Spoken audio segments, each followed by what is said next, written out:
Hi friends, welcome to Sham institute daily current affairs. March 31, 2024 నాటి current affairs discuss చేద్దాం. ఇందులో ఉన్నటువంటి కొన్ని ప్రధానమైనటువంటి అంశాలు మనం చూసినట్లయితే ఇక్కడ ఈ మధ్యకాలంలో మనకి prevention of the money laundering act అనేది న్యూస్లో ఉంటుంది. ఇది ఎందుకోసం అంటే ఈరోజు ఈ యొక్క లిక్కర్ స్కామ్ అంటే ఎన్ఫోర్స్మెంట్ డైరెక్టరేట్ వాళ్ళు లిక్కర్ స్కామ్లో ఆరోపణలు ఎదుర్కొంటున్నటువంటి వాళ్ళందరిపైన ఇటీవల కాలంలో ఇన్వెస్టిగేషన్ చేయడం జరిగింది.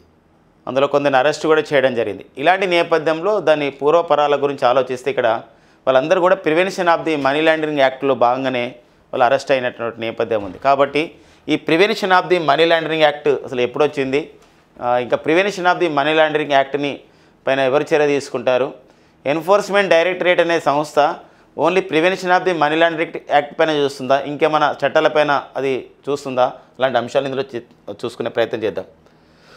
మన భారత స్టాక్ మార్కెట్లలో అంటే నేషనల్ స్టాక్ ఎక్స్చేంజ్ కానీ బాంబే స్టాక్ ఎక్స్చేంజ్ కానీ వీటిల్లో విదేశీ సంస్థలు అంటే విదేశీయులు అంటే ఇక్కడ విదేశీ పెట్టుబడులు కూడా వచ్చాయి ఈ యొక్క మన స్టాక్ మార్కెట్లోకి. మరి లాస్ట్ ఇయర్ మనకి ఎంత విదేశీ పెట్టుబడులు వచ్చాయి మన స్టాక్ మార్కెట్లోకి అని చెప్పేసి ఒక కథనం మనకు ఒక కరెంట్ ఎకనామిక్ పాయింట్ ఆఫ్లో ఉంది అనమాట. ఇక వార్తల్లో వ్యక్తిగా జోయ్ శ్రీదాస్ వర్మ మరి వార్తల్లో వ్యక్తిగా ఉన్నారు. వీరు ఒక సంస్థకి అధ్యక్షురాలు కావడం జరిగింది. మరి ఏ సంస్థకి జోయ్ శ్రీదాస్ వర్మ అధ్యక్షులు కావడం జరిగింది ఇలాంటి చూద్దాం. సైన్స్ అండ్ టెక్నికల్ అప్డేట్లో భాగంగా మనకి విక్రమ్ 1 రాకెట్లో భాగంగా దాని ఎక్స్టెండెడ్ అప్డేటెడ్ వర్షన్ని ఆ విధంగా అక్కడ పరీక్షించడం జరిగింది సతీష్ ధావన్ స్పేస్ సెంటర్లో. దానికి సంబంధించిన విశేషం చూద్దాం. అంతేకాకుండా మోహిని అట్టం అనేది one of the classical dances in India. That classical dance belongs to కేరళలో ఉన్నటువంటి క్లాసికల్ డ్యాన్సెస్లో ఇది ఒకటి. అక్కడ కథాకళి కూడా డ్యాన్సెస్ ఉంది. అయితే మోహిని అట్టంలో కొన్ని మార్పులు చేయడం జరిగిందనమాట. అంటే to learn the Mohini Aattam అనేది కొందరు మాత్రమే ఒక అవకాశం ఉండేది, ఈసారి మరికొందరికి కూడా అవకాశం ఇవ్వడం జరిగిందనమాట. అది ఎవరికి ఇచ్చారని చూద్దాం. అండ్ ఇంకొకటి యునెస్కోస్ గ్లోబల్ జియో పార్క్స్ అంటే ఇక్కడ భౌగోళికమైనటువంటి విభిన్న ప్రాంతాలు ఏవైతే ఉంటాయో విభిన్నంగా ఉంటాయో టూరిజానికి ఆ విధంగా అవకాశం ఉంటాయో అలాంటి వాటికి యునెస్కో జియో పార్క్స్ని ప్రకటిస్తుంది. దానికి సంబంధించిన విశేషం చూద్దామండి. అంతేకాకుండా international rice research institute of the south Asian regional centre ఇటీవల న్యూస్లో ఉంది. ఎక్కడ న్యూస్లో ఉంది ఏంటో విషయాలు చూద్దాం. కోవినెట్ అని చెప్పేసి సంబంధించినటువంటి ఒక ఆర్గనైజేషన్ ఏర్పాటు చేసింది. కరోనా లాంటి వైరస్ని భవిష్యత్తులో వచ్చినప్పుడు ఎలా మనం కొలాబరేట్ అయ్యి పరిశోధన చేయాలనే అంశంపైన కోవినెట్ అంశంపైన చూద్దాం. ఇటీవల కాలంలో మోయర్ వ్యాలీ దానికి ఇంకొక పేరు మాయర్ వ్యాలీ అని చెప్పేసి అంటాం, అది ఆ ప్రాంతం న్యూస్లో ఉంది. దానికి సంబంధించిన విశేషం. అండ్ అపానసీ నికేతన్ సీ మౌంట్ అనే ప్రాంతం న్యూస్లో ఉంది. దానికి సంబంధించిన విశేషాలు కూడా మనం ఈ మార్చి 31, 2024 మార్చి 31, 2024 కరెంట్ అఫైర్స్లో మనం డిస్కస్ చేద్దామండి. ఇందులో మనకి prevention of the money laundering act.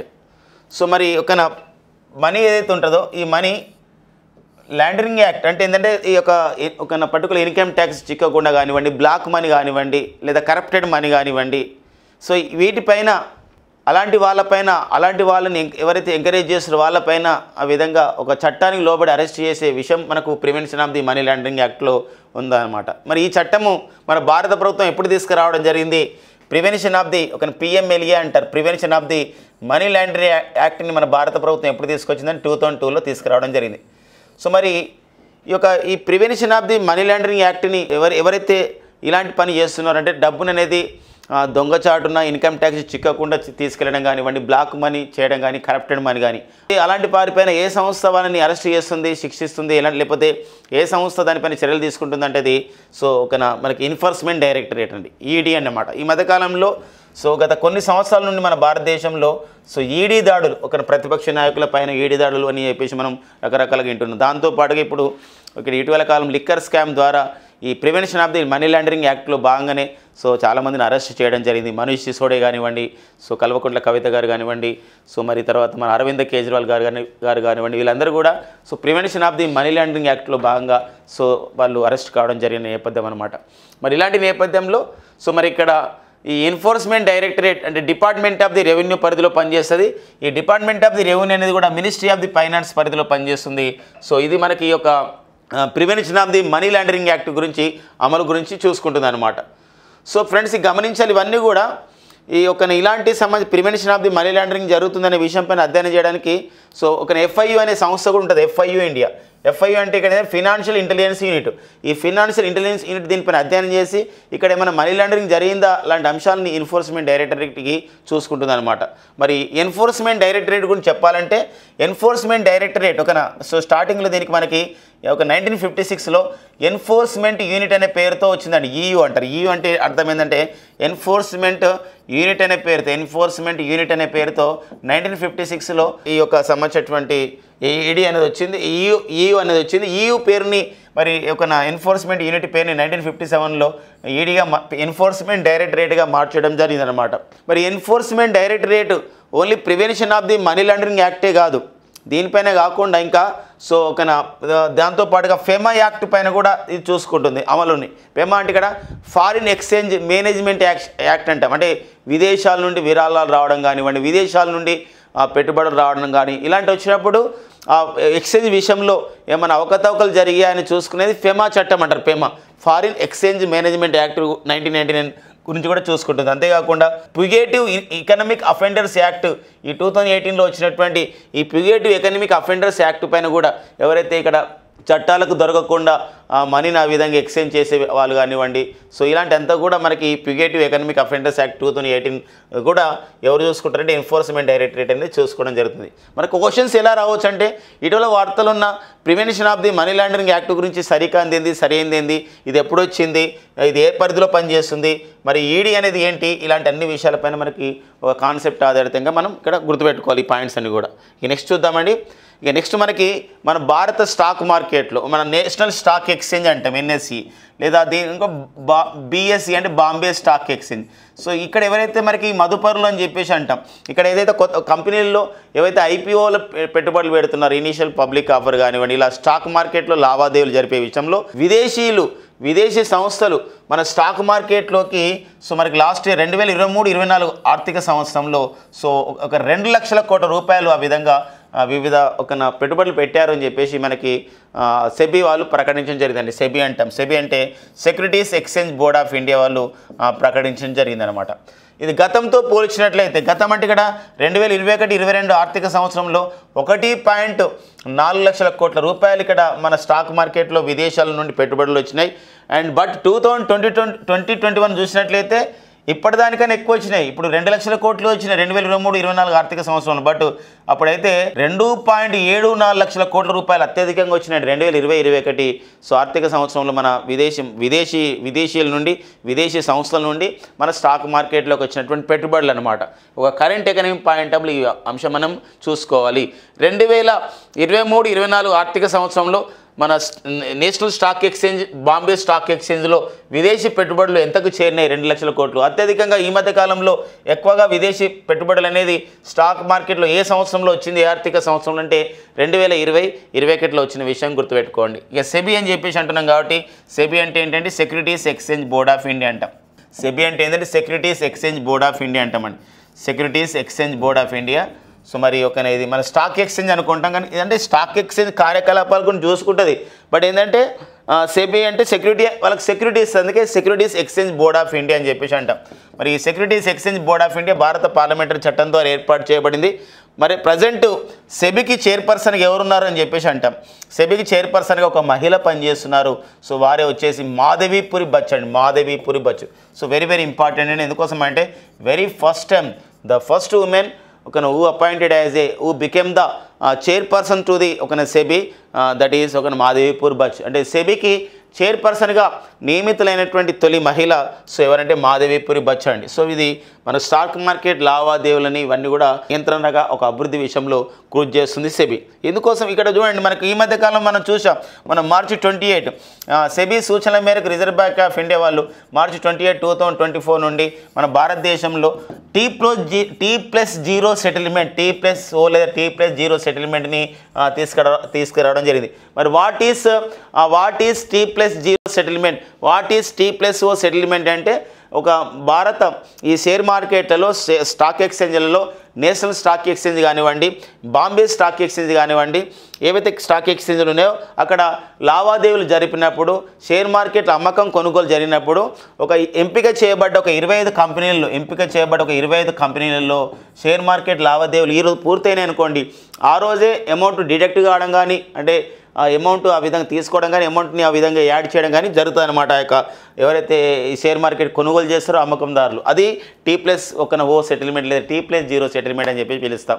So ఒక ఇంపార్టెన్స్గా ఈ సంబంధించిన విషయం గుర్తుపెట్టుకుని ఇవంతా కూడా సెబీ చూసుకుంటుంది. ఇవన్నీ కూడా సెబీ ప్రధాన కార్యాలయం కూడా ఎక్కడ ఉంటుందంటే ముంబైలో ఉంటుంది. సెబీ అంటే securities exchange board of the India అని చెప్పేసి మనం పిలుస్తాం. దీనికి present chairman and the first women chairperson వచ్చేసి మాధవీపురి బచ్చండి. ఇట్లా మనం గుర్తుపెట్టుకోవాలండి. ఇక్కడ మన భారతదేశంలో స్టాక్ మార్కెట్లని నియంత్రణ అభివృద్ధి చేసేది సెబీ అయితే, మన భారతదేశంలో ఇన్సూరెన్స్ రంగాన్ని నియంత్రణ మరి అభివృద్ధి చేసే సంస్థ ఒకటి ఉందండి. అది వచ్చేసి మనకు IRDA అని చెప్పేసి అంటామండి. IRDA. మన భారతదేశం టెలికాం రంగాన్ని నియంత్రణ అభివృద్ధి చేసేది ట్రాయ్ అండి, గుర్తుపెట్టుకోండి ట్రాయ్. మరి ఈ 2 పాయింట్ కూడా ఇంపార్టెంట్గా చూసుకోవాలి. మరి Troy telecom regulatory authority of India, దీనికి చైర్మన్గా ఇటీవల కాలంలో ఎవరు నియమితులు కావడం జరిగింది? మరి ట్రాయ్కి చైర్మన్గా ఎవరు నియమితులు కావడం జరిగిందంటే, సో అతను వచ్చేసి ఇక్కడ అనిల్ కుమార్ లహోతి అండి. ఎవరండి? అనిల్ కుమార్ లహోతి. సో అనిల్ కుమార్ లహోతి అని అనేవారు సో ట్రాయ్కి చైర్మన్గా నియమితులు కావడం జరిగింది. మరి IRDAకి insurance regulatory development authority of India, హైదరాబాద్లో ఉంటున్నటువంటి సంస్థ ఇది IRDA. దేనికి చైర్మన్గా ఎవరు పనిచేస్తున్నారు? ప్రజెంట్ ఇక్కడ దేబాశిష్ పాండ్ అండి. ఎవరండి? దేబాశిష్ పాండ్ అనేవారు IRDAకి చైర్పర్సన్గా పనిచేస్తున్నారు అనమాట. ఇలా ఒక నేపథ్యం చూసుకోండి. ఇది ఒక కరెంట్ ఎకనమీ విషయంలో చాలా ఇంపార్టెంట్గా మనకు ఉంటుందండి. కరెంట్ ఎకనమీ విషయం అండి ఇదంతా కూడా. సో మనకి జోయ్ శ్రీదాస్ వర్మ ఒక పర్సన్స్ ఇన్ ద న్యూస్ అండి. అంటే వార్తల్లో వ్యక్తిగా పర్సన్స్ ఇన్ ద న్యూస్ అని చెప్పేసి అంటామండి. ఇంకొకటి వార్తల్లో వ్యక్తి అంటామండి తెలుగులో అయితే, వార్తల్లో వ్యక్తులు అనే విభాగంలో. మరొక విషయం ఏంటో చూసినట్లయితే వార్తల్లో వ్యక్తులు అండ్ అపాయింట్మెంట్స్ అని చెప్పేసి అంటామండి, నియామకాల విషయంలో అపాయింట్మెంట్స్లో. అండ్ ఇంకొకటి ఒక ఎకనమీ పాయింట్ ఆఫ్లో కూడా ఒక ఇంపార్టెంట్. ఎందుకోసం అంటే ఇక్కడ ఒక FLO ఫ్లో అంటాం. ఫ్లో అంటే అర్థం ఏంటంటే ఇక్కడ ఫ్లో అనే సంస్థ. ఫ్లో అంటే ఏంటంటే పిక్కీ లేడీస్ ఆర్గనైజేషన్ అంటాం. అంటే ఇక్కడ ఏంటంటే పిక్కీ అంటే ఏంటంటే భారతదేశంలో పరిశ్రమలు, వాణిజ్యం వీటిపైన చూసుకునే సంస్థ పిక్కీ అనమాట. పిక్కీలో ఏంటంటే ఇక్కడ మహిళా విభాగాన్ని కూడా స్టార్ట్ చేశారు. ఎందుకోసం మహిళా పారిశ్రామికవేత్తలు కూడా మన దేశంలో ఉన్నారు కాబట్టి, సో వాళ్ళు కూడా ఎంకరేజ్ చేయబడాలి, ప్రమోషన్ చేయబడాలి, జెండర్ ఈక్వాలిటీ కావాలి. ఇలాంటి నేపథ్యంలో మరి ఫ్లో సంస్థను ఏర్పాటు చేశారు. మరి ఫ్లో సంస్థకి 2024-25 ఈ ఆర్థిక సంవత్సరానికి ఫ్లో సంస్థకి ప్రెసిడెంట్గా లేదా ఫ్లో సంస్థకి 41వ జాతీయ అధ్యక్షురాలుగా నియమితులు కావడం జరిగింది ప్రముఖ పారిశ్రామికవేత్త అయినటువంటి జోయ్ శ్రీదాస్ వర్మ. సో పిక్కీ అని చెప్పేసి అంటాం. పిక్కీ అంటే ఫెడరేషన్ ఆఫ్ ది పిక్కీ అంటే అబ్రివేషన్ గమనించండి. Federation of the Indian chambers of commerce and industries అని చెప్పేసి అంటే కామర్స్ ఆఫ్ ఇండస్ట్రీస్ అని చెప్పేసి అంటామండి. సో ఇది పిక్కీ సంస్థ అండి. మరి పిక్కీ సంస్థని ఏ ఇయర్లో ఏర్పాటు చేయడం జరిగిందంటే ఇది మనకి ఒక ఇంపార్టెంట్గా ఉంటుంది. మనకి 2024-25 సంవత్సరానికి ఇది ఏర్పాటు చేయడం దీనికి అధ్యక్షురాలుగా ఎవరు వచ్చారంటే జోయ్ శ్రీదాస్ వర్మ రావడం జరిగింది. ఓకేనండి. సో మరి పిక్కీ అంటే federation of the Indian chambers of the commerce and industries అని చెప్పేసి అంటాం. మరి పిక్కీ సంస్థ యాక్చువల్ 1927లో ఏర్పాటు చేయబడింది. పిక్కీ లేడీస్ ఆర్గనైజేషన్కి ప్రెసిడెంట్ అంటే జోయ్ శ్రీదాస్ వర్మ అని గుర్తుపెట్టుకోండి. ఓకేనా. పిక్కీ అధ్యక్షుడు అన్నాం అనుకోండి, ఓన్లీ పిక్కీ అంటే లేడీస్ ఆర్గనైజేషన్ కాకుండా ఓన్లీ పిక్కీ అంటాం అనుకోండి. పిక్కీకి అధ్యక్షుడు వచ్చేసి ప్రజెంట్ అనీష్ షా అనేవారు ప్రజెంట్ పిక్కీకి అధ్యక్షుడిగా ఉన్నారండి. అనీష్ షా ఉంటాడు. అమిత్ షా అంటే హోంశాఖ మంత్రి అమిత్ షా, సహకార శాఖ మంత్రి కూడా అమిత్ షా. సమీర్ షా కూడా ఉంటాడు. ఓకేనా, గుర్తుపెట్టుకోండి. షాలతో మనం గమనిస్తాం. సమీర్ షా ఎవరు అని చెప్పేసి అంటే వీరు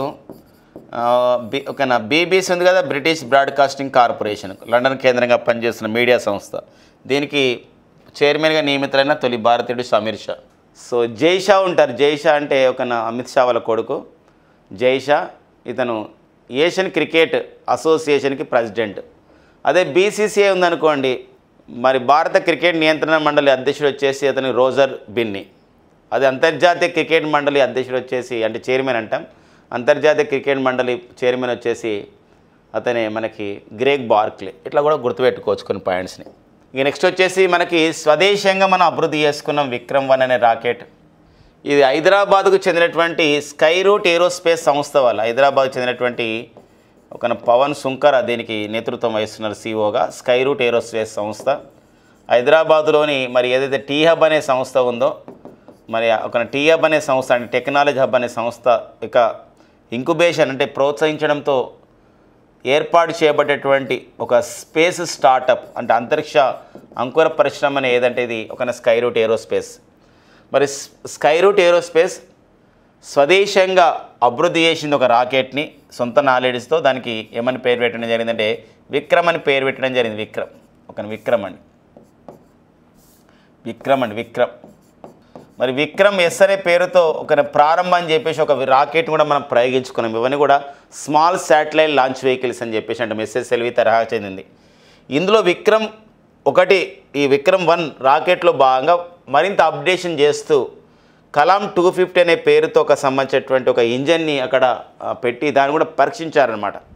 అందులో ఒక ఇంజన్ మరి కలాం 250 ఇంజన్ని పరీక్షించడం జరిగింది. అది ఎక్కడ పరీక్షించారంటే సతీష్ ధావన్ స్పేస్ సెంటర్లో అంటే ఆంధ్రప్రదేశ్లోని మనకి ఆంధ్రప్రదేశ్లోని తిరుపతి జిల్లా మరి సతీష్ ధావన్ స్పేస్ సెంటర్ ఉందండి. అక్కడే తిరుపతి జిల్లా శ్రీహరికోట వద్ద సతీష్ ధావన్ స్పేస్ సెంటర్ ఉంది. అక్కడ దీన్ని పరీక్షించడం జరిగింది.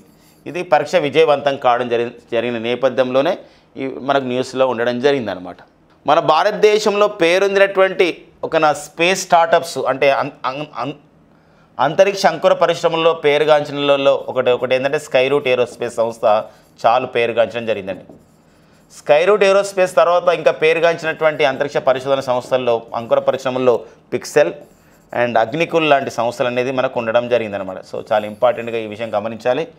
అండ్ ఇంకొకటి సతీష్ ధావన్ స్పేస్ సెంటర్ అంటున్నాం కాబట్టి శ్రీహరికోటలో ఉన్నటువంటి సంస్థ ఇది మన భారతదేశంలో తొలి ఉపగ్రహ ప్రయోగ వేదిక అంటే సతీష్ ధావన్ స్పేస్ సెంటర్. ఇటీవల కాలంలో ఉపగ్రహ రెండవ ప్రయోగ వేదిక రెండవ స్పేస్ పోర్ట్ని ఇటీవల కాలంలో ఎక్కడ ఏర్పాటు చేసుకోవడం జరిగిందంటే తమిళనాడులోని తూత్తుకుడి జిల్లా కులశేఖరపట్నం కులశేఖరపట్నంలో దీన్ని ఏర్పాటు చేయడం జరిగింది. కులశేఖరపట్నం అని చెప్పేసి అంటాం తూత్తుకుడి జిల్లా. ఇంకొక విషయం గమనించాలి, మరి ఈ తూత్తుకుడి జిల్లా కులశేఖరపట్నంలో ఏర్పాటు చేశారు. ఇక్కడ ఫస్ట్ ఇక్కడ రోహిణి 200 అనే రాకెట్ కూడా విజయవంతంగా ఫిబ్రవరి 2024లో దీన్ని చేయడం జరిగిందనమాట. అది పరీక్షించడం జరిగింది. ఇప్పుడు రెండు మనకి ఉపగ్రహ ప్రయోగ వేదికలు రెండు ఉన్నాయి. అంటే దీన్ని మనం ఇంగ్లీష్లో ఏమంటామంటే స్పేస్ పోర్ట్ అంటాం. సీ పోర్ట్ అంటేనే ఓడరేవులు వచ్చి ఆగుతాయి.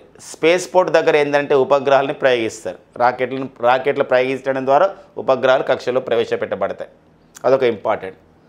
మరి సతీష్ ధావన్ స్పేస్ సెంటర్కి ప్రజెంట్ డైరెక్టర్ ఎవరున్నారని చెప్పేసి అంటే రాజన్ అర్ముగం అండి. ఎవరంటే రాజన్ అర్ముగం అనేవారు ఉన్నారు. రాజన్ అర్ముగం. స్కై రూట్ ఏరోస్పేస్ సంస్థకు సీఈఓగా ఎవరున్నారంటే పవన్ సుంకర. పవన్ సుంకర ఉంటారు స్కై రూట్ ఏరోస్పేస్. పవన్ గోయాంక్ వచ్చేసి మనకి ఇన్స్పేస్ సంస్థకు chief executive officer. Indian national space promotion authorisation centre అనమాట. అది అట్లా కూడా ప్రీవియస్ క్లాసెస్లో డిస్కస్ చేసినాం. ఇక యునెస్కో గ్లోబల్ జియో పార్క్స్ అంటే 2015 సంవత్సరం నుండి యునెస్కో గ్లోబల్ జియో పార్క్స్ని ప్రకటిస్తూ ఉంటుంది. జియో అంటే భౌగోళికమైన, పార్కులు అంటే ఉద్యానవనాలు.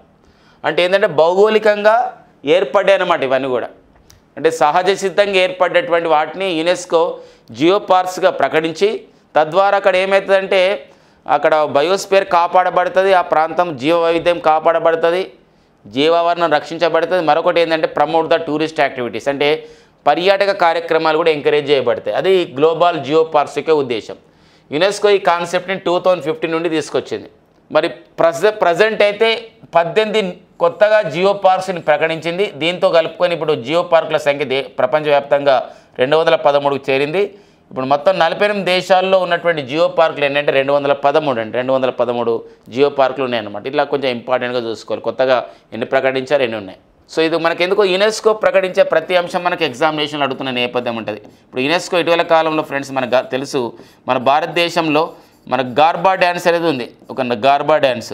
ఈ గార్బా డ్యాన్స్ ఏదైతే మన గుజరాత్లో ఉందో దీన్ని యునెస్కో ఇంటాంజిబుల్ కల్చరల్ హెరిటేజ్ ఫెస్టివల్గా ప్రకటించడం జరిగిందండి. అంటే యునెస్కో మానవాళి సాంస్కృతిక లేదా మానవాళి వర్ణనాతీత సాంస్కృతిక వారసత్వ ఉత్సవంగా ప్రకటించింది.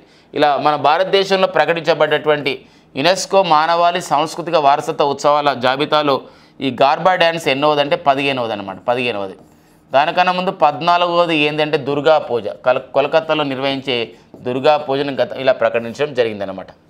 ఇలా మనకు అడుగుతున్న నేపథ్యం. ఇటీవల కాలంలో యునెస్కో పైన మన భారతదేశంలో అంటే 2023 అంటే ఇప్పుడు 24 ఇంకా ప్రకటించలేదు, 2023 నాటికి మన భారతదేశం యునెస్కో చేత గుర్తించబడ్డటువంటి ప్రపంచ వారసత్వ ప్రాంతాల సంఖ్య ఎంత అంటే 42 ప్రపంచ వారసత్వ ప్రాంతాలని వరల్డ్ హెరిటేజ్ సైట్స్ని గుర్తించడం జరిగింది. అంటే ఈ యొక్క మనకి పశ్చిమ బెంగాల్లో ఉన్నటువంటి శాంతినికేతన్ అండ్ కర్ణాటకలో ఉన్నటువంటి ఓఎస్ఆర్ ఆలయాలను 2023లో ప్రకటించారు. సో వాటితో కలుపుకొని మనకి 42 ప్రపంచ వారసత్వ ప్రాంతాలు మనకు ఉండడం జరిగింది. మరి ఇలాంటి యునెస్కో సంస్థ ఎక్కడుంది అని చెప్పేసి అంటే యునెస్కో సంస్థ ఇది united nations educational scientific cultural organisation అనే సంస్థ ఫ్రాన్స్ రాజధాని ప్యారిస్లో ఉందండి. ఫ్రాన్స్ రాజధాని ప్యారిస్లో ఉంది యునెస్కో సంస్థ. మరి ఇలాంటి యునెస్కో సంస్థకి ప్రజెంట్ డైరెక్టర్ జనరల్గా ఎవరు పనిచేస్తారు అంటే అడ్రీ అజౌల్ అని చెప్పేసి ఒక ఫ్రాన్స్ దేశానికి చెందినటువంటి మహిళ యునెస్కోకు డైరెక్టర్ జనరల్గా పనిచేస్తుంది. సో ఇక ఇంపార్టెన్స్గా చూసుకోవాలంటే ఇక ఫ్రాన్స్ మనకు ఫ్రాన్స్ రాజధాని వచ్చేసి ఫ్రాన్స్ మనకు మస్తు న్యూస్లో ఉంది ఈ మధ్యకాలంలో. సో మనకి ఇక్కడ ప్రపంచంలోనే డిజిటల్ వీసాను లేదా షెంజన్ వీసా అంటాం, డిజిటల్ వీసాను ఆ విధంగా తీసుకొచ్చినటువంటి ఐరోపా దేశంగా ఫ్రాన్స్ గుర్తించబడింది. ఇటీవల కాలంలో అబార్షన్ చేసుకోవడం అనేది రాజ్యాంగ హక్కుగా ఆ విధంగా ఫ్రాన్స్ దేశం ప్రకటించింది. అంతేకాకుండా మన భారత్ అభివృద్ధి చేసేటువంటి యూపీఏ పేమెంట్స్ అంటే యూనిఫైడ్ పేమెంట్ ఇంటర్ఫేస్ సిస్టాన్ని యాక్సెప్ట్ చేసినటువంటి తొలి ఐరోపా దేశం కూడా ఏదండి ఫ్రాన్స్ దేశం. మన ఫ్రాన్స్కు చిన్న వయసులోనే అక్కడ ఒక ప్రధానమంత్రి అయ్యాడు. అతని పేరు గేబ్రియల్ ఒటాల్. ఆ పాయింట్ కూడా ఇంపార్టెంట్. ఫ్రాన్స్ అధ్యక్షుడు మనకు కూడా ఇంపార్టెంటే. సో ఫ్రాన్స్ అధ్యక్షుడు వచ్చేసి మనకి Emmanuel Macron. So Emmanuel Macron ఎలా గుర్తించబడ్డాడు అని చెప్పేసి అంటే ఇతను మనకి మన భారత గణతంత్ర దినోత్సవానికి అంటే జనవరి 26, 2024న భారత గణతంత్ర దినోత్సవానికి ముఖ్య అతిథిగా హాజరైన వారు కూడా ఎవరంటే ఇక్కడ ఫ్రాన్స్ దేశ అధ్యక్షుడు అయినటువంటి ఇమాన్యుయల్ మేక్రాన్ అని చెప్పేసి గుర్తుపెట్టుకోండి. ఓకేనా. ఇదే ఫ్రాన్స్ దేశం మద్దతుతోనే 2016లో మనం ఐఎస్సిని ఏర్పాటు చేసుకున్నాం. ఇంటర్నేషనల్ సోలార్ అలయన్స్ని ఏర్పాటు చేసుకున్నాం గురుగ్రామ్ కేంద్రంగా. ఇటీవల కాలంలో ఇంటర్నేషనల్ సోలార్ అలయన్స్లో అంతర్జాతీయ సౌరకూటంలో 119వ దేశంగా మనకి మాల్టా దేశం కూడా చేరినటువంటి సమాచారం మనందరూ కూడా తెలుసండి. మరి నెక్స్ట్ కరెంట్ అఫైర్ చూద్దాం. ఐసార్క్ అంటారండి. వాట్ ఈజ్ ఐసార్క్ అంటే ఇది ఒక సంస్థ అండి. ఐసార్క్ అంటే అబ్రివేషన్ చూడండి. అంటే ఇక్కడ ఓన్లీ అంటే ఇంటర్నేషనల్ కాదండి, మొత్తం ఒక 3 ఉంటాయి. ఇంటర్నేషనల్ రైస్ రీసెర్చ్ ఇన్స్టిట్యూట్ అండి. ఇంటర్నేషనల్ రైస్ రీసెర్చ్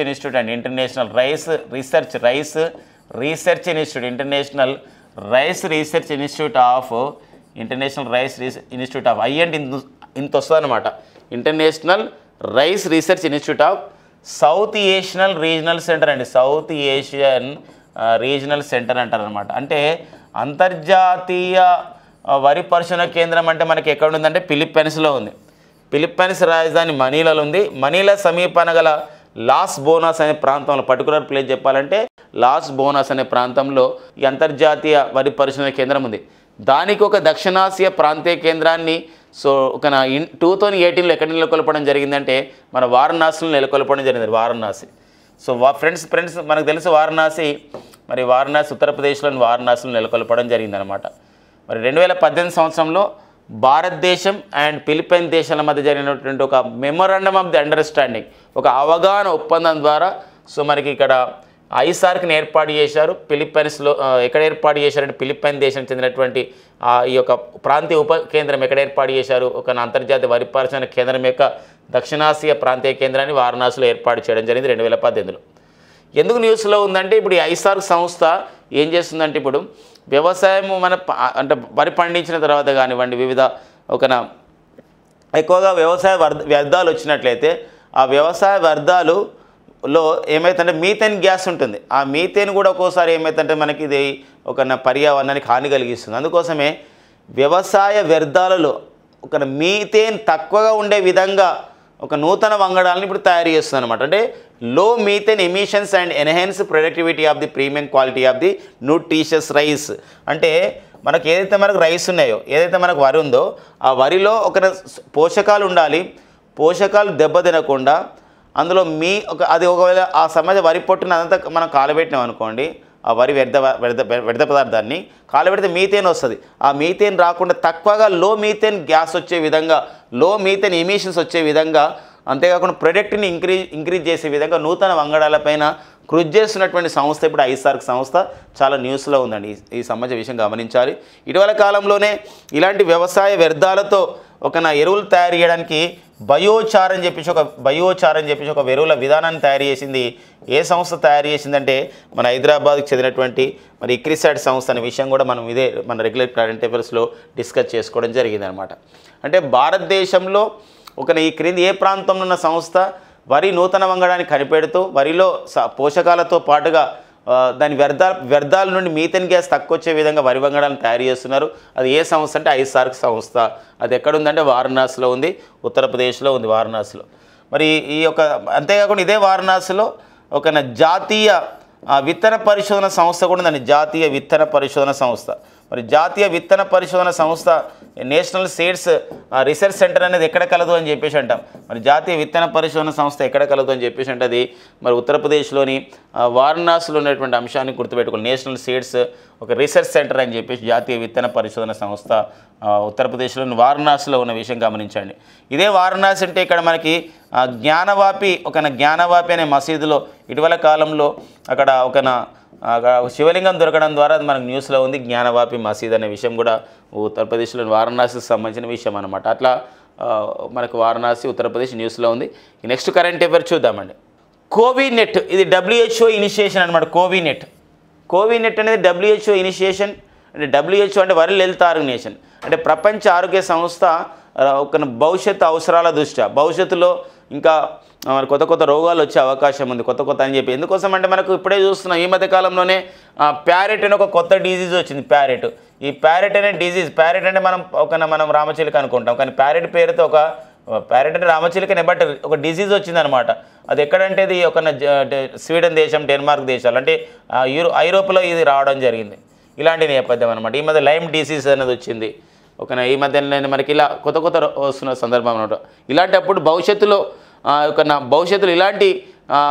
ఇలాంటి రోగాలు వచ్చినప్పుడు, ఇలాంటి కొత్త డిసీజ్ వచ్చినప్పుడు మనం ఎలా కలిసికట్టుగా పనిచేయాలని చెప్పేసి ల్యాబ్స్ ఏదైతే ప్రపంచవ్యాప్తంగా వివిధ దేశాల్లో ఏవైతే అత్యున్నతమైన ల్యాబ్స్ ఉంటాయో, అత్యున్నతమైన ప్రయోగశాలలు ఉంటాయో అవన్నీ కొలాబరేషన్తో WHO కోవినెట్ అనే సంబంధించినటువంటి ఇనిషియేషన్ తీసుకొచ్చింది, ఒక చొరవను. పర్టికులర్గా చూసినట్లయితే ఇక్కడ మిడిల్ ఈస్ట్ రెస్పిరేటరీ సిండ్రోమ్ అంటే కరోనా వైరస్లో రెస్పిరేటరీ సిండ్రోమ్ అంటే అర్థం ఏంటంటే ఈ రెస్పిరేటరీ అంటే శ్వాస సంబంధించిన విషయం, సిండ్రోమ్ అంటే శ్వాస పైన ఇబ్బంది పెట్టే ఒక కార్యక్రమాలు, అంటే ఒక సంబంధించిన రోగాలు. ఇప్పుడు చూడండి కరోనాలో మరి ఏది ఇబ్బంది పడిందంటే శ్వాసనే చాలామందికి రాలేదు, శ్వాస తీసుకోకపోవడం ఇబ్బంది అయింది. సో ఇలాంటి వాటిపైన కృషి చేయడానికి ఈ కోవినెట్ ఉపయోగపడుతుంది. ప్రపంచవ్యాప్తంగా ఉన్నటువంటి 21 దేశాల్లో ఉన్నటువంటి 36 ల్యాబొరేటరీస్ని కోవినెట్ పరిధిలోకి తీసుకొచ్చింది WHO. విషయం ఇక్కడ ఇంపార్టెంట్ ఏంటంటే out of the 36 ల్యాబ్స్లో 3 labs that located in India. మన భారతదేశంలో 3 ల్యాబ్స్ ఉన్నాయన్నమాట. అంటే గమనించండి మన దేశ శాస్త్రీయ పరిజ్ఞానం అనేది ఎలా వెళ్ళిందో. సో ఈ విషయంలో technical advisory group on viral evaluation, అంటే వైరల్ ఇవాల్యుయేషన్ అండి. అంటే వైరల్ యొక్క ఇవాల్యుయేషన్ అనేది పరిణామక్రమం ఎలా జరుగుతుంది వైరస్. ఇప్పుడు మనం చూడండి కరోనా వైరస్లో మనం చూసినట్లయితే డెల్టా వేరియంట్ అన్నాం, ఒమిక్రాన్ వేరియంట్ అన్నాం, ఇలా రకరకాల వేరియంట్స్ వచ్చినాయి. ఈ వేరియంట్స్ యొక్క ఇవాల్యుయేషన్ ఎలా ఉంది, ఎందుకోసం ఇవాల్యుయేషన్ తెలిసినట్లయితే దానికి రోగ నిర్ధారణ చేయడానికి పాటుగా రోగ నిర్ధారణ ఎంత ఇంపార్టెంటో దాన్ని రోగం యొక్క తీరుతెన్ను తెలుసుకొని దానికి చికిత్స అందించడం కూడా ఒక ఎత్తు అనమాట. అలాంటి నేపథ్యంలోనే ఈ కోవినెట్ ఉపయోగపడుతుందని చెప్పొచ్చు అనమాట. అంటే ఇక్కడ ఏంటంటే వైరల్ అనేది ఎలా ఇవాల్యుయేషన్ అవుతుంది, ఎలా మార్పులు చెందుతుంది, ఒక టెక్నికల్ అడ్వైజరీ గ్రూప్ అనమాట ఇదంతా కూడా ఈ కోవినెట్ అనేది. అంతేకాకుండా వైరల్ ఇవాల్యుయేషన్ అయితే వెంటనే మనం ఏం చేయొచ్చు అంటే వైరల్ యొక్క పరిణామక్రమం తెలిస్తే, వైరల్ యొక్క ఏం తెలుసు అంటే మనం కొన్ని వ్యాక్సినేషన్ అంటే టీకా కనిపెట్టవచ్చు అనమాట. వ్యాక్సిన్ కంపోజిషన్ తెలుసుకొని అంటే వ్యాక్సిన్లో ఏముంటే బెటరు అని చెప్పేసి మనకి ఇక్కడ వ్యాక్సిన్ తయారు చేయడానికి ఈజీ అవుతుంది. అది మెయిన్ అనమాట. అలాంటి విషయాలపైన కోవినెట్ ఉపయోగపడుతుంది. దీన్ని మనం ఇంగ్లీష్లో ట్యాగ్ VE అంటారు. ట్యాగ్ VE అంటే టెక్నికల్ అడ్వైజర్ గ్రూప్ అంది viral evaluation. And TAG CO అంటే అర్థం ఏంటంటే technical advisory groups on the vaccine composition.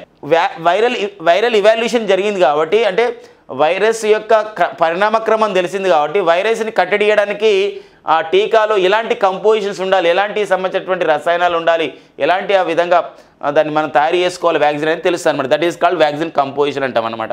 ఇవన్నీ కూడా దేనిపైన పనిచేస్తాయి అంటే మెర్స్-కోవ్ అంటారు. మెర్స్-కోవ్ అంటే middle east respiratory syndrome corona virus పైన గతంలో అధ్యయనం చేసిన అనుభవం ఉంది కాబట్టి భవిష్యత్తులో కూడా ఇలాంటి రాకుండా WHO కోవినెట్ అనేది ఏర్పాటు చేయడం జరిగింది అనమాట. WHO ఓకేనండి, world health organisation. So friends, మనందరికీ తెలుసు 1948 ఏప్రిల్ 7న మరి WHO అనేది ఏర్పాటు చేయబడింది. స్విట్జర్లాండ్లోని జెనీవా కేంద్రంగా ఏర్పాటు చేయబడింది. మరి WHO ఒక డైరెక్టర్ జనరల్గా ఎవరు పనిచేస్తున్నారంటే టెడ్రస్ అదనం గేబ్రియోసిస్. మరి టెడ్రస్ అదనం గేబ్రియోసిస్ అనేవారు WHOకి డైరెక్టర్ జనరల్గా పనిచేస్తున్నటువంటి నేపథ్యం. వీరు ఇథియోపియా దేశానికి చెందినవారు. సో ఇథియోపియా దేశానికి చెందినవారు అన్నమాట. ఈ WHO సూచనతోనే ఇటీవల కాలంలో పెరు దేశంలో ఈ డెంగ్యూ వ్యాధి ఎక్కువగా ఉన్న నేపథ్యంలో డెంగ్యూ వ్యాధి విస్తరించిన క్రమంలోనే పెరు దేశంలో ఆరోగ్య అత్యవసర పరిస్థితి, ఒక హెల్త్ ఎమర్జెన్సీని, ఆరోగ్య అత్యవసర పరిస్థితిని ఇక్కడ విధించడం జరిగినటువంటి నేపథ్యాన్ని మనం చూసుకోవాలి, గుర్తుపెట్టుకోవాలన్నమాట. ఓకేనండి, ఇది ప్రపంచ ఆరోగ్య సంస్థ విషయంలో ఉన్నటువంటి అంశం. ఇక నెక్స్ట్ వచ్చేసి మనకి మోహిని అట్టం అండి. వన్ ఆఫ్ ద ఒక very famous classical dances in India అనమాట. మన భారతదేశంలో క్లాసికల్ డ్యాన్సెస్ చూసినట్లయితే ఇప్పుడు భరతనాట్యం ఉందండి. భరతనాట్యం మరి భరతనాట్యం ఏ రాష్ట్రంలో చాలా ప్రసిద్ధి చెందినటువంటి క్లాసికల్ డ్యాన్స్ అంటే తమిళనాడు రాష్ట్రంలో. సో మన ఆంధ్రప్రదేశ్ చూసుకుంటే మన కూచిపూడి అనేది ఒక ప్రసిద్ధమైనటువంటి ఒక శాస్త్రీయ నృత్యం అన్నమాట. డ్యాన్స్ ఇక్కడ మన ఆంధ్రప్రదేశ్ రాష్ట్రంలో. ఇలా సాత్రియ అంటారు, సాత్రియ. మరి సాత్రియ అనే డ్యాన్స్ అనేది క్లాసికల్ డ్యాన్స్ ఏ రాష్ట్రంలో బాగా ప్రసిద్ధి అంటే అస్సాంలో ప్రసిద్ధి. అలాగే కథక్ ఉందని, కథక్ ఉత్తర భారతదేశంలో ఈ క్లాసికల్ డ్యాన్స్ చాలా ఫేమస్, ఉత్తరప్రదేశ్లో చాలా ఫేమస్ ఉంటుంది. అండ్ ఇక మిగతా మనకు చాలా ఈజీ అండి. మణిపూర్ డ్యాన్స్ ఉందనుకోండి, మణిపూరి. ఈ మణిపూర్ అనేది మణిపూర్ రాష్ట్రంలో పేరొందినటువంటి ఒక క్లాసికల్ డ్యాన్స్. అండ్ ఒడిస్సీ, మరి ఒడిస్సీ అనేది మనకి ఏంటంటే ఒడిశాలో ఫేమస్ అయినటువంటి క్లాసికల్ డ్యాన్సెస్ ఉన్నాయి. మరి అదేవిధంగా ఇప్పుడు కథాకళి అండ్ మోహిని అట్టం. మరి ఈ కథాకళి మోహిని అట్టం అనేది సో ఏ రాష్ట్రంలో బాగా ప్రసిద్ధి చెందినటువంటి క్లాసికల్ డ్యాన్సెస్ అంటే శాస్త్రీయ నృత్యాలు అంటే ఇది కేరళ రాష్ట్రంలో. సో ఇలాంటి నేపథ్యంలో మోహిని అట్టం పైన ఒక అప్డేట్ ఉంది. సో మనం చిత్రంలో చూస్తున్నాం కదండి మోహిని అట్టం. సో మోహిని అట్టం అనేది ఇలా ఒక శాస్త్రీయ పద్ధతి ఉంటుంది. డ్యాన్స్ చేసేవాళ్ళు it is a solo dance. అంటే సోలో డ్యాన్స్ అంటే ఒకరే చేస్తారు అండ్ ఒక మహిళలు చేస్తారు. ఆ డ్రెస్ కూడా చూడండి ఇలా బార్డర్తో ఉన్నటువంటి వైట్ శారీ అలా ఉంటుంది. అండ్ ఇందులో కొన్ని సంబంధించినటువంటి ఇలాంటి డ్యాన్సెస్ అనేది మహిళలు మాత్రమే చేస్తారు. ఇది చేర రాజులు దీన్ని ప్రవేశపెట్టారనమాట. దక్షిణ భారతదేశంలో చేర రాజులు మనం పరిపాలించారు కొద్ది కాలం పాటు. సో చేర రాజులు 9 and 12 ఈ శతాబ్దాల మధ్య సి అంటే కామన్ ఎరా అంటారు. దేవదాసీలు టెంపుల్స్లో చేసే డ్యాన్స్ అనమాట ఇది. దేవదాసీలు ఇది ఒక సోలో డ్యాన్స్. అయితే ఇందులో ఇప్పుడు ఏం చేశారంటే ఒక మార్పు వచ్చింది, తీసుకొస్తారు అనమాట. కేరళకు చెందినటువంటి కేరళ కళామండలం అని చెప్పేసి ఒక డీమ్డ్ యూనివర్సిటీ ఉంది. అంటే యూజీసీ వాళ్ళు, యూనివర్సిటీ గ్రాంట్స్ కమిషన్ వాళ్ళు డీమ్డ్ యూనివర్సిటీ అంటే హోదా ఇస్తారు. ఇటీవల కాలంలో ఇప్పుడు NCERT సంస్థకు and Indian institute of the mass communication journalism అనే సంస్థకి డీమ్డ్ టు బి యూనివర్సిటీ హోదా ఇచ్చారు మన యూజీసీ వాళ్ళు. లైక్ దట్ ఇది కూడా మనకి ఏంటంటే కేరళ కళామండలం వాళ్ళు వీళ్ళు శాస్త్రీయ నృత్యాలపైన పర్టికులర్ కళలపైన వీళ్ళు కృషి చేస్తారు ఈ సంస్థ వాళ్ళు. అలాంటి కోర్సులు కూడా డిజైన్ చేస్తారు ఈ సంస్థ వాళ్ళు. ఈ డీమ్డ్ యూనివర్సిటీకి అంటే కేరళకు చెందినటువంటి ఈ కేరళ కళామండలం అనే డీమ్డ్ యూనివర్సిటీ కొన్ని మార్పులు చేయడానికి అంగీకరించింది. ఎందుకోసం అంటే ఇది కేరళకు చెందిన శాస్త్రీయ నృత్యం మోహిని అట్టం, కేరళలో ప్రసిద్ధి చెందినటువంటి శాస్త్రీయ నృత్యం ఈ యొక్క మోహిని అట్టం. మరొక విషయం ఏంటంటే ఇది మరి కేరళలో ఉన్నటువంటి ఒక విశ్వవిద్యాలయం ఏం కోరుకుంటుందంటే ఈ మోహిని అట్టంలో కొన్ని మార్పులు తీసుకురావాలని. అందుకోసమే ఈ మార్పులు అమలయ్యే అవకాశం ఉంది. ఏంటి అంటే ఈ మార్పులు lifted the gender restrictions to learn this dance. ఏదైతే కొన్ని రిస్ట్రిక్షన్స్ ఉన్నాయి, అక్కడ కొందరు మాత్రమే డ్యాన్స్ చేయాలి, మహిళలు మాత్రమే డ్యాన్స్ నేర్చుకోవాలి ఈ మోహిని అట్టం అనేది, ఆ రిస్ట్రిక్షన్స్ ఉన్నాయి. జెండర్ రిస్ట్రిక్షన్స్ అంటే ఓన్లీ మహిళలు నేర్చుకోవాలని చెప్పేసి. లర్న్ దిస్ డ్యాన్స్ అని ఈ డ్యాన్స్ నేర్చుకోవడం వాళ్ళు మాత్రమే నేర్చుకోవాలని, కానీ ఇప్పుడు వీలు కాదు, పురుషులు కూడా నేర్చుకోవచ్చు అని చెప్పేసి వాళ్ళు ఒక తీర్మానం చేశారు అనమాట. సో ఇది మనకి మోహిని అట్టం అనేది సోలో డ్యాన్స్ ఒకరే చేస్తారు. ఇందులో లాస్య టైప్ ఆఫ్ డ్యాన్స్ ఉంటే లాస్యం ఉంటుంది. లాస్యం అంటే అర్థం ఏంటంటే ఇక్కడ గ్రేస్ఫుల్ అనమాట, ఒక జెంట్లీ గ్రేస్ఫుల్ అని అర్థం వస్తుంది. అంటే ఒక మనోహరమైనటువంటి ఒక సంబంధం ఫీలింగ్, ఒక భావోద్వేగాలు ఇందులో చూపించవచ్చు అని చెప్పేసి మనకి ఉందన్నమాట. కాబట్టి వెరీ వెరీ ఇంపార్టెంట్ అండి. సో ఈ మోహినియట్టం సంబంధించిన డ్యాన్స్ ఎక్కడ ఉంది ఇలాంటి విషయాలు. ఓకేనా. ఇక నెక్స్ట్ చూద్దాం. సో ఇక నెక్స్ట్ వచ్చేసి మనకి Afanasy Nikitin sea mount. Sea mount అని చెప్పేసి అంటామండి. Sea mount. Sea mount is nothing but mountains అన్నమాట. అంటే సీలో ఉన్నటువంటి మౌంటైన్స్. సీలో ఉన్న మౌంటైన్స్ని మనం ఏమంటామంటే సీ మౌంట్ అంటాం. అంటే సముద్ర పర్వతాలు. ఈ సముద్రం కింద ఉంటాయి, నీళ్ళలో ఉంటాయి. ఇది సెంట్రల్ ఇండియన్ బేసిన్. అంటే మన భారత సంబంధించినటువంటి సో ఒక ఇదంతా మనం చూసుకున్నట్లయితే సో ఇక్కడ కొంచెం దూరంలో మనకంటే located 300 kilometres away from India Coast. అంటే మన భారత తీర ప్రాంతం నుండి సో 3000 కిలోమీటర్ల దూరంలో ఈ యొక్క మన హిందూ మహాసముద్రంలో ఈ యొక్క నికితిన్ సీ మౌంట్ అనేది కనబడుతుంది. ఒక అపనసి నికితిన్ సీ మౌంట్. ఎందుకు మనకు న్యూస్లో ఉందంటే ఇక్కడ మనకి ఈ యొక్క సీ మౌంట్లో ఇక్కడ ఉన్నటువంటి సముద్రం ఉన్న పర్వతాల్లో సీ మౌంట్లలో కోబాల్ట్, నికెల్, మ్యాంగనీస్, కాపర్ ఇలాంటి సంబంధించిన లోహాలు ఉన్నాయి. కాబట్టి మా పరిధిలోకి ఇవ్వండి అని చెప్పేసి మనం ఏంటంటే ఐక్యరాజ్య సమితిలో అంటే గతంలో వచ్చినటువంటి ఒక ఒప్పందం ఉందండి. అది 1982లో వచ్చిన ఒప్పందం. United nation convention on the law of seas అని చెప్పేసి అంటాం. లా ఆఫ్ ది సీస్ అంటే ఈ యొక్క సీస్ అంటే సముద్రంలో టెరిటోరియల్ జోన్ ఎట్లుంటుంది, మ్యారిటైమ్ జోన్ ఎట్లుంటుంది, ఎకనామిక్ ఎక్స్క్లూజివ్ జోన్ ఎలా ఉంటుంది, అంటే ఎన్ని నాటికల్ మైల్స్కి మనకు ఎంతవరకు మనం చేసుకోవాలి, ఎన్ని నాటికల్ మైల్స్ వరకు మన సముద్రం పైన అధికారం ఉంటుంది, ఎన్ని నాటికల్ మైల్స్ వరకు మన సముద్రం అండ్ గగనతంలో మనకు అధికారం ఉంటుంది. ఇలాంటి విషయాలపైన ఒక ఒప్పందం అన్నమాట. అది UNCLOC ఒప్పందం. UN క్లాస్ అంటాం. United nations convention on the law of the seas అంటాం. దాని ప్రకారం మనకి 1994లోనే ఇంటర్నేషనల్ సీ బెడ్ అథారిటీ ఏర్పడింది. ఆ ఇంటర్నేషనల్ సీ బెడ్ అథారిటీకి మనం ఒక రిక్వెస్ట్ చేసినాం అనమాట. ఈ మన భారత తీర ప్రాంతం నుండి 3000 కిలోమీటర్ల దూరంలో ఉన్నటువంటి ఒక హిందూ మహాసముద్రంలో ఉన్నటువంటి ఆ యొక్క సెంట్రల్ ఇండియన్ ఆ యొక్క నికిటిన్ సీ మౌంట్ని మాకు ఇవ్వండి, మేము దాన్ని మేము ఖనిజాలు తీసుకుంటామని చెప్పేసి ఒక ఇంపార్టెన్స్గా ఉంది. ఇలా ప్రతి పాయింట్ మనకి ఇంపార్టెంటే. ఇది ఒక కరెంట్ జాగ్రత్త అంశం అనేది,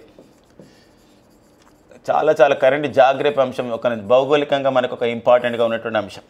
ఇలా ఈ చట్టం ఎప్పుడు వచ్చిందండి ఇది? ఇలాంటి మనం ఒక దేశ తీర ప్రాంతం ఉంటే, ఒక దేశం తీర ప్రాంతం ఉంటే అందులో వాళ్ళకి ఒక మ్యారిటైమ్ జోన్ ఎంత ఉంటుంది, లేదా టెరిటోరియల్ జోన్ అంటారు, లేదా ఎకనామిక్ ఎక్స్క్లూజివ్ జోన్ ఎంత ఉంటుంది, ఇవన్నీ కూడా వీళ్ళే చెప్తారనమాట. UN క్లాస్ ఈ యొక్క దాని ప్రకారం. UN క్లాస్ అంటే united nations convention on law of the seas అంటామండి. లా ఆఫ్ ది సీస్ అని చెప్పేసి అంటాం. సో మరి దీని అనుబంధంగా 1994లో ఇంటర్నేషనల్ సీ బెడ్ అథారిటీ అనేది ఏర్పాటు చేయబడింది. ఇటీవల కాలంలో భారతదేశం నికితిన్ సీ మౌంట్ని కోరుకుంటుంది తీసుకోవాలని. మరి ఆ విషయంలో ఉన్నటువంటి పరిణామాలు మనం చూసుకోవాలండి. ఓకేనా. నెక్స్ట్ చూద్దాం. ఈ మోయర్ వ్యాలీ అండి. ఇక్కడ రాబందులు ఉంటాయి ఎక్కువగా. ఇవి రాబందులు ఉన్నాయి. వీటిని మనకు అంతరించిపోవడానికి సిద్ధంగా ఉంటున్న సందర్భం ఉంది. రాబందులు కాపాడుకోవాల్సిన అవసరం ఉందని చెప్పేసి ఒక వార్తలో రావడం జరిగింది మన న్యూస్ పేపర్లో. ఇది మోయర్ వ్యాలీ. దీనికి మరొక పేరు ఉంది, మాయర్ వ్యాలీ కూడా అంట. ఈ తమిళనాడు రాష్ట్రంలో ఉంది. మరొక కరెంట్ జాగ్రత్తగా ఆయన ఎన్విరాన్మెంట్ పరంగా, పర్యావరణ పరంగా చూసుకోవాలి, కరెంట్ జాగ్రత్త పరంగా చూసుకోవాలి. మోయర్ వ్యాలీ లేదా మాయర్ వ్యాలీ అని చెప్పేసి అంటారు. ఇది నీలగిరి బయోస్పియర్ రిజర్వ్లో భాగంగా ఉన్నది. ఇంకా ముదుమలై వైల్డ్ లైఫ్ సాంక్చురీల పరిధిలో కూడా వస్తుంది ఇది. ఇక్కడ జిప్స్ వల్చర్స్ అంటే ఏంది, రాబందులు. ఇవి అంతరించిపోతున్న సందర్భం ఉంది. వీటిని కాపాడుకోవాల్సిన అవసరం ఉందని చెప్పేసి మనకి న్యూస్లో ఉందండి. సో గుర్తుపెట్టుకోండి, ఇది ముదుమలై అని చెప్పేసి అంటారు, లేదా మధుమలై అని చెప్పేసి ఉంది. మధుమలై ఒక జాతీయ ఉద్యానవనం పరిధిలో కూడా ఇది వస్తుంది అన్నమాట. కానీ ఇది నీలగిరి బయోస్పియర్ రిజర్వ్ కిందకి వస్తుంది. ఇది యునెస్కో గుర్తించినటువంటి మ్యాన్ అండ్ బయోస్పియర్లో భాగం కూడా ఉంది నీలగిరి బయోస్పియర్ రిజర్వ్. ఆ విషయం గమనించాలి. ఇటీవల కాలంలో మోయర్ వ్యాలీ న్యూస్లో ఉంది. ఎందుకని న్యూస్లో ఉందంటే ఈ సంబంధించినటువంటి రాబందులు అంతరించిపోతున్నాయి, కాపాడుకోవాల్సిన అవసరం ఉందని చెప్పేసి. ఇటీవల కాలంలో నీలగిరి తాహర్, గుర్తుపెట్టుకోండి ఫ్రెండ్స్, నీలగిరి తాహర్ అని చెప్పేసి అంటాం. తాహర్ అంటే ఏంటంటే ఒక రకమైనటువంటి జీవి. ఇది మనకి ఒక గోట్ అనమాట, ఒక మేక అనమాట. ఇవి అంతరించిపోతున్నాయి, వీటిని కాపాడుకోవాలని చెప్పేసి కూడా నీలగిరి తాహర్ ప్రాజెక్ట్ కూడా ఏర్పాటు చేయడం జరిగిందనమాట. సో ఒక ఇంపార్టెన్స్గా సంబంధించిన విషయం గమనించాలి. ఇదే ముదుమలై ఈ వన్యప్రాణి సంరక్షణ కేంద్రం చాలా ఇంపార్టెంట్గా ఉంటుంది.